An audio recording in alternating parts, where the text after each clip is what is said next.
Pada aplikasi katalog elektronik LKPP, pada saat Anda membuat paket, Anda pasti akan menemukan halaman yang di atas ini. Benar enggak? Ini namanya disebut sebagai checklist dokumen persiapan e-purchasing sesuai keputusan Kepala LKPP nomor 17 dan seterusnya. Ya, inilah dokumen persiapan e-purchasing. Mau Anda pakai metode negosiasi, mau mini kompetisi, pasti ada checklist ini. Ini adalah checklist, jangan diartikan 4 dokumen, tetapi adalah informasinya. Kan uploadnya cuma 1 aja, checklistnya ada 4. Ya, checklistnya ada 4. Yang artinya kalau Anda menceklis itu secara hukum, ya, berdasarkan Undang-Undang ITE, karena Anda menceklisnya, ya, berarti dianggap Anda menyampaikan informasi yang ada, informasi keempat-empatnya itu dianggap menyampaikan informasi ke ada empat-empatnya itu, yaitu apa aja? Yang paling penting yang nomor paling bawah, yaitu spesifikasi teknis e-purchasing. Nah, seperti bagaimana? Nah, itulah gunanya ini buku kerja e-purchasing edisi kedua. Buku kerja e-purchasing edisi kedua. Anda wajib beli karena memang berbeda sekali dengan buku kerja e-purchasing edisi yang pertama, yang menyajikan dokumen-dokumen yang menerapkan 7 langkah penerapan e-purchasing, baik untuk barang dan jasa lainnya dan untuk pekerjaan konstruksi. Ada 2 bagian besar yang dipisahkan dalam buku ini, yaitu 7 langkah e-purchasing untuk barang dan jasa lainnya dan 7 langkah e-purchasing untuk pekerjaan konstruksi, di mana output terakhirnya dalam dokumen persiapan e-purchasing adalah yang di checklist paling bawah, yaitu apa? Spesifikasi teknis e-purchasing. Contohnya sudah banyak, Anda tinggal QR code saja, scan QR code yang ada di dalam buku ini, kemudian di situ dilengkapi dengan folder contoh isian. Disitulah yang namanya spesifikasi teknis e-purchasing. Kemudian kalau terkait dengan prioritas penggunaan produk dalam negeri, kebijakan itu tertuang di mana? Juga sudah tertuang dalam dokumen spesifikasi teknis e-purchasing yang terdiri dari 4 yang merupakan keputusan dari 4 pilihan, mulai dari pilihan apakah kebutuhannya bisa dipenuhi TKDN plus BMP di atas 40%, atau pilihan kedua hanya per TKDN saja, ya, yang tapi nggak sampai 25%, ya, gitu. Atau pilihan ketiga tidak ber TKDN namun merupakan produk dalam negeri, atau pilihan yang terakhir yaitu barang impor. Ingat, TKDN tidak wajib manakala kebutuhannya tidak bisa dipenuhi oleh barang dengan TKDN plus BMP di atas 40% totalnya. Nah, mengartikan kebutuhan itu tidak hanya berbicara spesifikasi teknis saja. Dalam buku ini diceritakan ada 7 pertimbangan, ya, 7 pertimbangan memilih penyedia e-purchasing. Di situ kebutuhan kita ditentukan dari 7 faktor tersebut, yang juga saya sebut sebagai 7 faktor bentuk harga juga. Di situ tidak semata-mata harga itu hanya terbentuk dari harga itu sendiri pada online shop. Jadi kalau Anda menggunakan pembanding hanya harga online shop tidak tepat, ya. Ada faktor yang lain juga. Kemudian informasi di situ Anda suruh checklist pengumpulan referensi harga. Nah, di dalam buku ini terdapat namanya dokumen formulir analisis pasar dan formulir referensi harga. 2 formulir ini bisa Anda manfaatkan. Salah satunya saja minimalnya. Syukur dua-duanya, tapi minimal salah satunya Anda bisa gunakan. Cara pengisiannya pun juga sudah lengkap ada di dalam buku ini. Buku kerja e-purchasing ini, contoh isiannya, formulir referensi harga yang membuktikan ini bukan HPS. Ini bukan HPS, bukan harga perkiraan sendiri, tapi referensi harga. Misalkan Anda mau ngeklik pembelian laptop sebanyak 100 unit, harganya katakanlah 8 juta dengan spek sekian.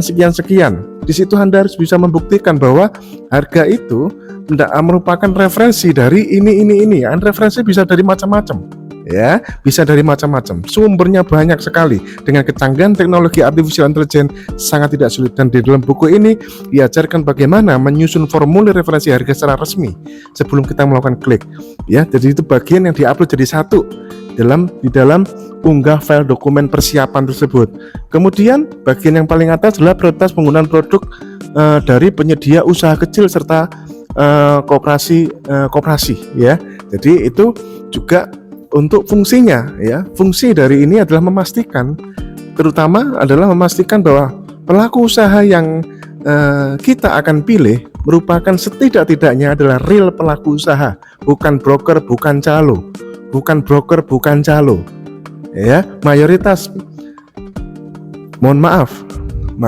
pelaku usaha yang ada di katalog, terutama yang katalog sektoral dan lokal saat ini, dipenuhi oleh broker dan calo. Tidak ada yang salah sebenarnya, selama tidak fiktif, tidak gratifikasi suap gitu ya. Akan tetapi benar-benar tidak memutar roda ekonomi. Contoh kecil saja, misalkan Anda order katakanlah 500 packs catering lewat katalog umpama seperti itu, tapi Anda belinya lewat calo broker langganan Anda, misalkan Anda di kota Surabaya gitu. Karena Anda lewat broker calo, itu belum tentu itu ambil cateringnya dari Surabaya, bisa jadi di Sidoarjo, bisa jadi dari Gresik, bisa jadi dari kota yang lain. Ya, akan lebih baik apabila Anda memilihnya adalah benar-benar real pelaku usaha yang punya akun katalog.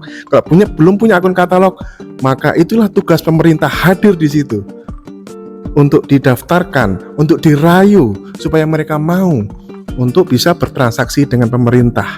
Karena e-purchasing tidak berdiri sendiri kebijakannya. Kebijakan e-purchasing itu adalah kebijakan yang komprehensif, melibatkan semua stakeholder. Pengadaan, kemudian bagian keuangan harus komitmen untuk membayarkan langsung, ya, tidak COD seenak-enaknya, tapi langsung.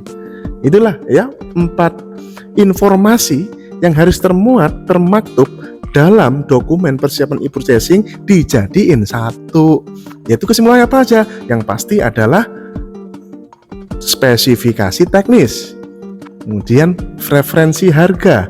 Referensi harga itu sudah ada, termasuk di dalamnya itu keputusan 4 pilihan PDN TKDN tadi itu, ya, termasuk adalah penggunaan produk dalam negeri. Setidak-tidaknya dalam buku ini terdapat beberapa checklist kelengkapan dokumen. Itu ada beberapa dokumen minimal yang Anda upload, minimal adalah spesifikasi teknis dan formulir referensi harga. Anda upload, jadikan satu file, Anda sudah bisa transaksi e-purchasing dengan akuntabel. Apa itu spesifikasi teknis e-purchasing? Spesifikasi teknis e-purchasing adalah link katalog yang Anda pilih, ya, entah itu hasil dari mini kompetisi atau hasil dari negosiasi, Anda tuangkan ke dalam sebuah dokumen, kemudian ditambahkan dengan spesifikasi kinerja, spesifikasi waktu, spesifikasi jumlah, spesifikasi pelayanan, ya, itu namanya spesifikasi. Jadi bukan cuma link katalog ditempel ke Word terus ditandatangani, bukan, tapi adalah link katalog yang kemudian ditambahkan spek kinerja, spek jumlah, spek waktu, spek pelayanan, dinegosiasikan atau dimini kompetisikan. Itu untuk barang jasa lainnya. Atau kalau yang itu pekerjaan konstruksi adalah dimatangkan link-link tersebut dengan apa? Dimatangkan pada bagian spek bahan bangunannya, spek prosesnya, spek metodenya, spek jabatannya, gambar-gambarnya dimatangkan di situ, kemudian dinegosiasikan, ya, kemudian juga rancangan konseptual keselamatan konstruksi. Lengkap di situ juga dengan referensi-referensi harganya, walaupun mungkin hanya contoh-contoh saja. Misalkan 3 bangunan bisa Anda ambil referensi harga untuk batu bata, keramik, cat, misalnya begitu, ya, setidaknya ada referensi harganya. Itulah gambaran singkat, ya, mengenai dokumen persiapan e-purchasing ada di gambar ini. Anda pasti disuruh menceklis, dan Anda jangan sembarangan checklist tok. Tapi hanya diupload, isinya hanya link katalog doang yang dalam dokumen Word kemudian di PDF, bukan. Ini dokumen resmi karena dokumen ini bisa di-download oleh pelaku usaha untuk kemudian dinegosiasikan atau menjadi media untuk mini kompetisi. Jaga integritas, tingkatkan kompetensi, dan mari kita berinovasi. Beli buku kerja e-purchasing.